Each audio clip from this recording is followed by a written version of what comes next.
Hello, top members. Since we had the lesson about um, messages about love and all the different areas we get messages of that kind from, I thought I would do a message or a lesson about exploring family messages. And the goal of this lesson is to explore family messages participants have received, consider the influence of those messages. Now, we have a little bit of an idea of the different messages and where they come from that help us define our definition of love. So there are a lot of other areas in our lives that we get messages about. So when I say family, I'm referring to whatever family means to you.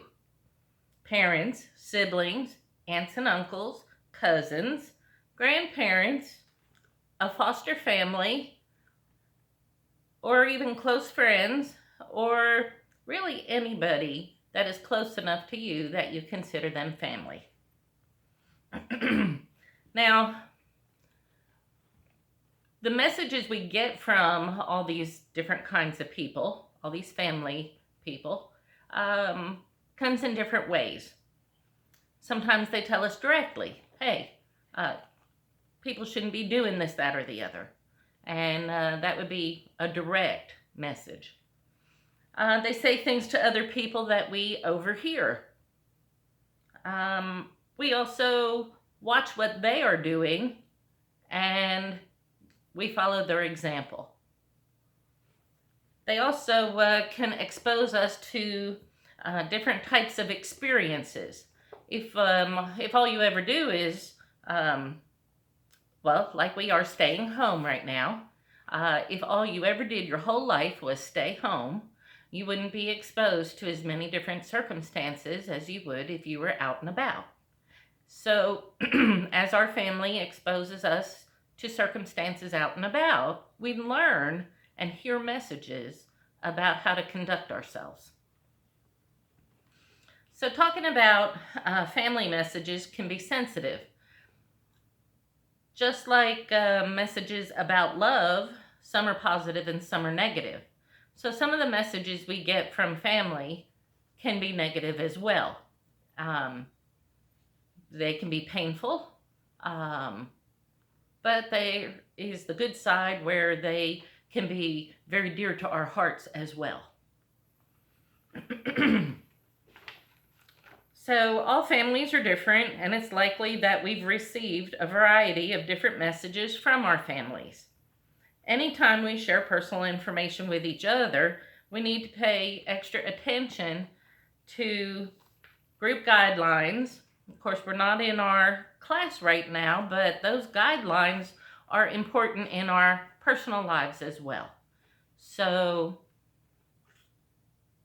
if you start sharing an experience of your own, that's fine. You have chosen to do that. But we don't want to go around sharing experiences that somebody else has had. Say a friend tells us something that's happened to them, and then we start telling other people about what happened to them. Well, it's their story to tell, and we should let them do that. We all need to stick to the stories of our own. So we have a lot of cards about topics, and if we were in our classroom, we would have you reflect on these different ones, and then we'd start talking about it, and people would share their ideas and opinions. Some of the topics that families should give us messages about are about, for instance, education. How does your family feel about education? Is it unimportant? Would they rather you be doing other things? Or is it a very important part of growing up to them?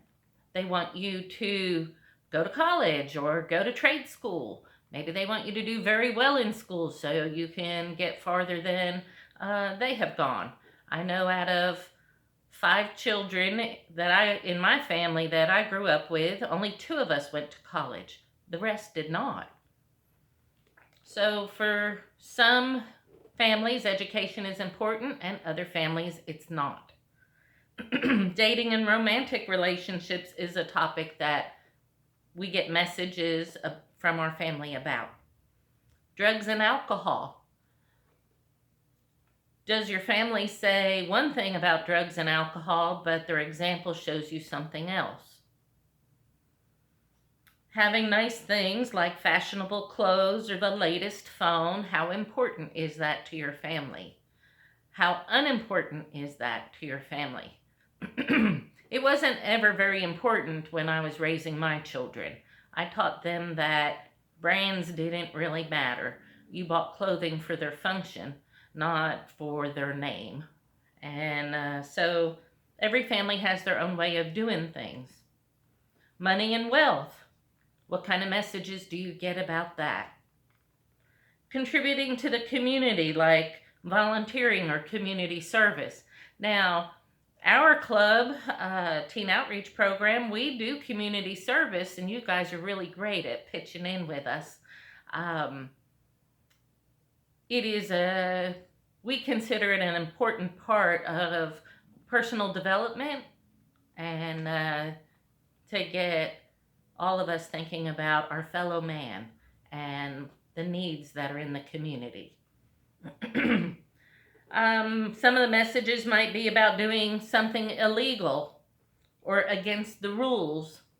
Excuse me, I'm having allergies. Staying safe, good jobs or careers for you.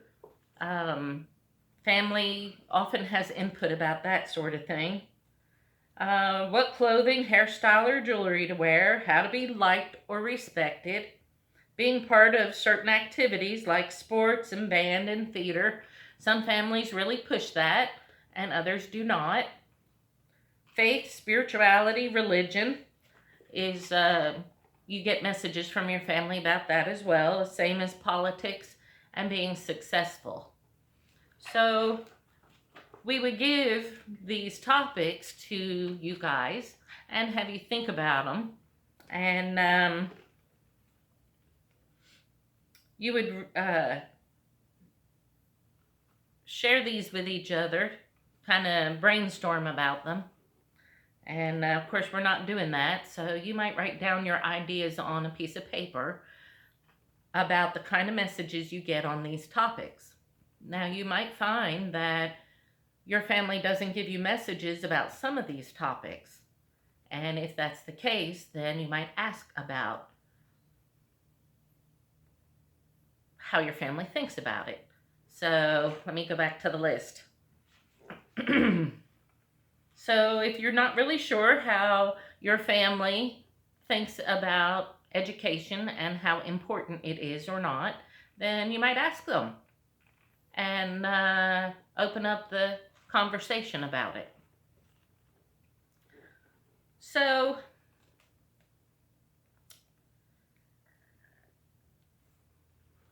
how do you feel about discussing family messages that you receive? Does it make you anxious to talk about it? Does your heart get racing and all that kind of stuff? Or you relax, it's just part of life. Now, keep in mind that when you are talking to friends about these different subjects, their messages from their families might be different. And every family tries to do what works for them. And so you need to keep that in mind and keep kindness in your heart and not be judgmental of somebody else's messages. You're going to find that there's similarities. You're also going to find differences. So how do these messages influence us? How we live, what we do, what we believe. So we want you to reflect on that and decide with each of those categories, um, figure out the message that is prominent in your family and decide how you feel about it. Why is it important to reflect on family messages and how these messages influence us? And if someone disagrees with messages they receive from their family, what can they do? So,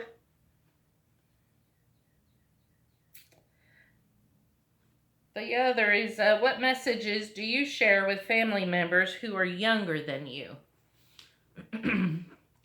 Well, what can we do if the message our family is giving us is different from how we think a family should live, or how a individual like yourself should live? I didn't agree with everything that my parents brought me up and the messages that they gave me. When I turned 18 and started making decisions as an adult and got out on my own, then I picked the messages that were important to me. Now, again, you get messages from your family, but also from movies and songs and friends. You get messages from everywhere. So you have to pick and choose the messages that are important to you and how you want to live your life. So if you are growing up in a family and it seems that it's a really hard go, things just don't work very well, then when you start your life as an adult, you can choose differently. You can choose to make the life that you want to live. It might be very, very different from the life that you have growing up. That's okay. You might pick the very same life. You might agree with everything. You might have a wonderful family life, and that's okay. The biggest thing is for you to realize the messages you're getting, how they're influencing you, and make a decision about how you want to live your life. Well, that's the lesson. I hope you're all doing very well. I have given you some things to think about, and I know you'll make the right decisions for yourself. Talk to you next time.